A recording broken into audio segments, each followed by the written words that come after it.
आज के वीडियो में प्रणोद तथा दाब अर्थात थ्रस्ट एंड प्रेशर को चित्र और उदाहरण सहित आसान भाषा में समझाएंगे। चलिए सबसे पहले प्रणोद की परिभाषा को समझा देते हैं। तो किसी वस्तु की सतह के लंबवत लगने वाले बल को प्रणोद कहा जाता है। कोई वस्तु है, उसकी सतह के लंबवत जो बल लगता है उसे ही प्रणोद कहते हैं। मतलब किसी वस्तु के ऊपर उसकी सतह के लंबवत लगा हुआ बल ही प्रणोद बल कहलाता है या प्रणोद कहलाता है। चलो एक उदाहरण से इस परिभाषा को समझ लो।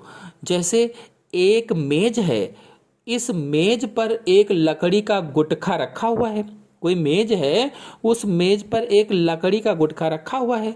तो लकड़ी के गुटखे का भार मेज की सतह पर प्रणोद लगाता है। जो लकड़ी के गुटखे का भार है वो मेज की सतह पर प्रणोद लगाता है। गुटके का भार एक बल है, भार को क्या मान लीजिए, एक बल है जो मेज की सतह के लंबवत लग रहा है, इसीलिए उसको प्रणोद कहा गया है। क्योंकि परिभाषा में कहा गया है कि किसी वस्तु की सतह पर लंबवत लगने वाले बल को ही प्रणोद कहा जाता है। तो ये लंबवत लग रहा है इसलिए प्रणोद है।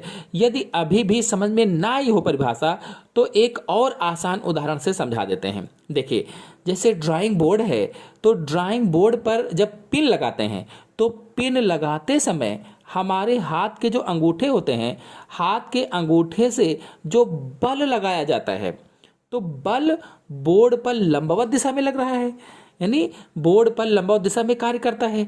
तो इसे ही प्रणोद बल कहते हैं। आपको बता दें कि किसी पृष्ठ पर लगने वाले प्रणोद का मान उस पृष्ठ के क्षेत्रफल पर निर्भर करता है कि कितना उसका क्षेत्रफल है। अर्थात प्रति इकाई क्षेत्रफल पर लगने वाले प्रणोद को दाब कहते हैं। दाब बराबर बल बटे क्षेत्रफल होता है और प्रणोद का मात्रक बल के समान ही होता है, इसलिए दाब बराबर प्रणोद बटे क्षेत्रफल हो जाएगा। अर्थात प्रणोद का SI मात्रक न्यूटन है और प्रणोद एक सदिश राशि है। सदिश दाब का SI मात्रक न्यूटन प्रति मीटर स्क्वायर होता है, न्यूटन प्रति मीटर स्क्वायर होता है और दाब एक अदिश राशि होती है। आपको बता दें कि प्रणोद समान रहने पर दाब क्षेत्रफल के व्युत्क्रमानुपाती होता है। अगर प्रणोद समान है तो जो दाब है ये क्षेत्रफल के व्युत्क्रमानुपाती हो जाएगा। दाब समानुपाती 1/, क्षेत्रफल यानी व्युत्क्रमानुपाती हो गया।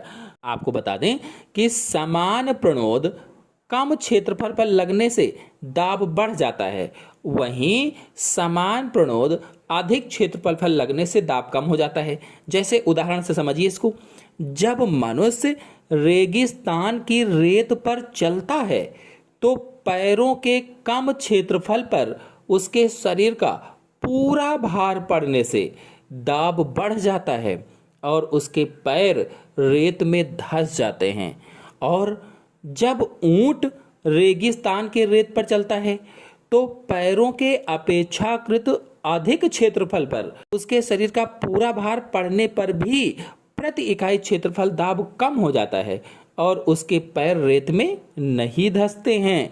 इसी प्रकार से अगर दूसरे उदाहरण को देखा जाए तो कीलों के सिरे नुकीले होते हैं, जिससे नुकीले सिरे का क्षेत्रफल कम हो जाता है और हथौड़े से ठोकने पर दाब बढ़ जाता है, जिससे ठोकने में आसानी होती है और कील को अच्छी तरह ठोक दिया जाता है। इसी प्रकार से चाकू की धार तेज होने से धार का क्षेत्रफल कम हो जाता है और हैंडल पर हाथ का दाब बढ़ जाता है, जिससे सब्जी को काटने में सरलता होती है।